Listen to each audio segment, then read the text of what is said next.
Hello from the land of TV. This is King Cool, and welcome to the Toast Reviews. For those of you who do not know how this works, I have just recently watched a movie, and I've got some bread I want to turn into toast, and I have to talk about the movie and review it before my toast is done.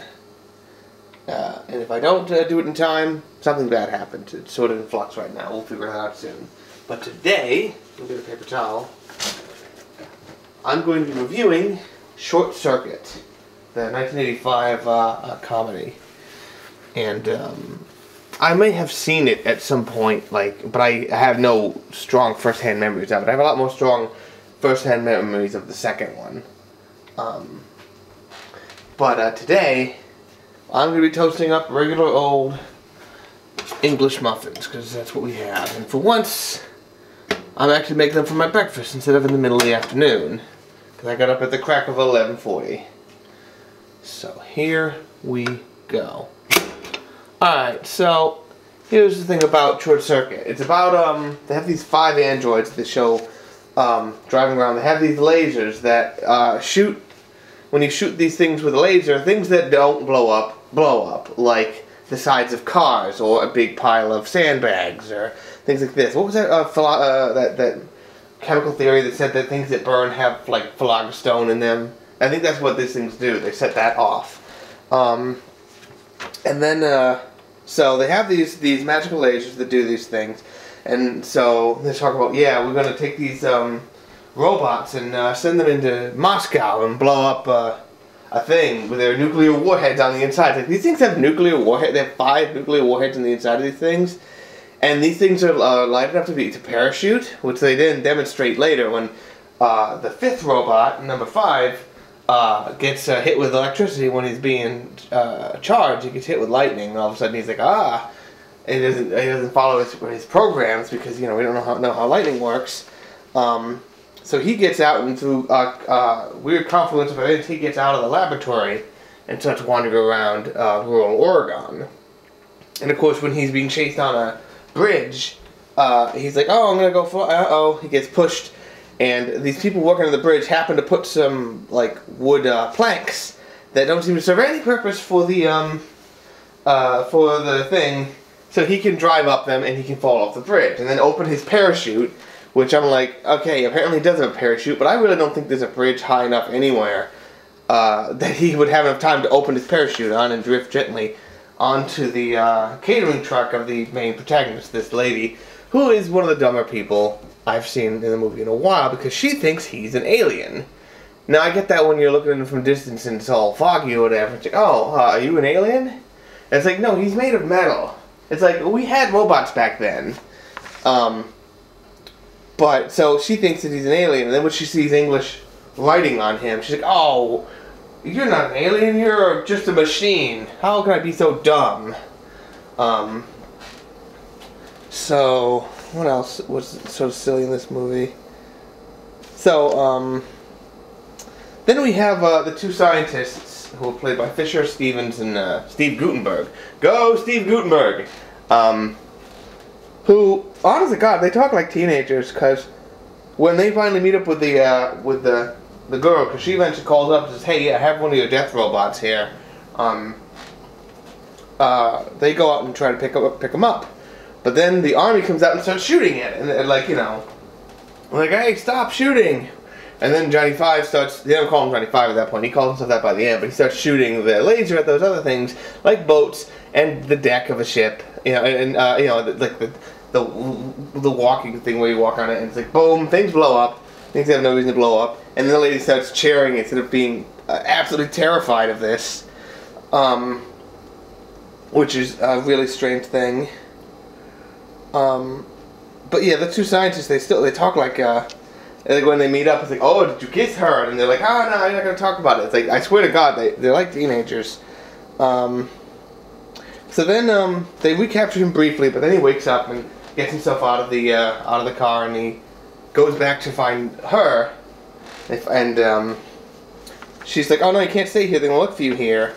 But like, well, you know what, if, alright, fine, you can stay here, but if they come here, I don't know you. It's like, what are you talking about? You just talked to the news when they were like, hey, what did you say about the robot? It's like, oh, no, he's not he's friendly, he's this. It's like, oh yeah, I don't know the robot that I talked about on friggin' national television. That'd be national, it might just be Oregon local news or something. Well, when Johnny Five's listening to the radio and he switches back to the original radio station, which at one point had a... Hang on. We're gonna take some time buttering these things, so I knew I had enough to talk about this time. I'm gonna move the tripod a little bit so I can have room to stand.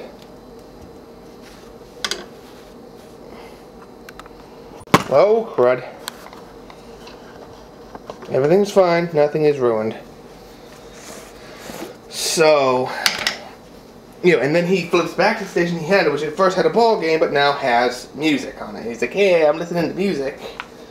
And then when they're at her house, they start dancing because he starts watching Saturday Night Fever, which is also directed by the same guy apparently. And he starts singing along with it.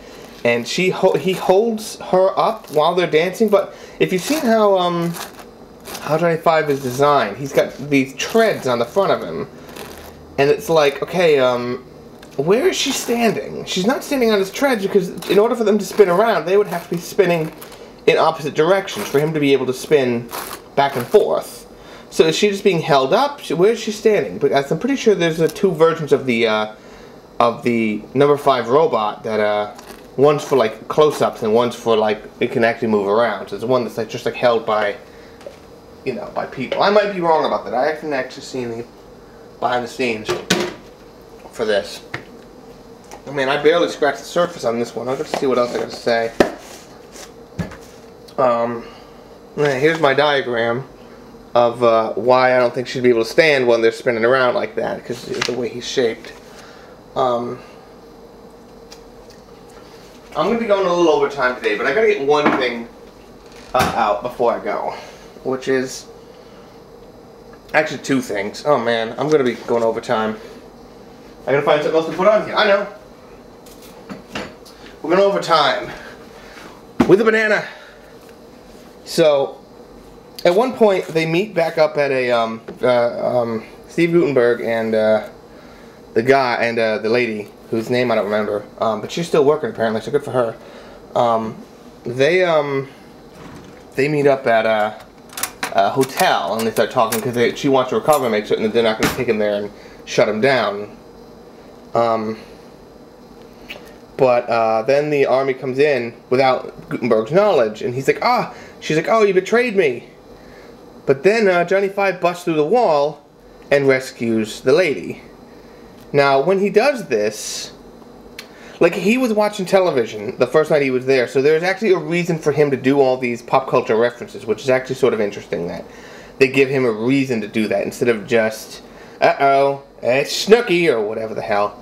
But so he goes and picks up a table, which, and then uses it as a shield to block the bullets, even though the table, being wood, is not strong enough to block the bullets, and him being made of titanium, magnesium, whatever, he is strong enough to block the bullets. And finally, one of the big climaxes, like 10 minutes before the end of the movie, like this movie isn't a typical 3-act structure. I'm gonna eat me this banana.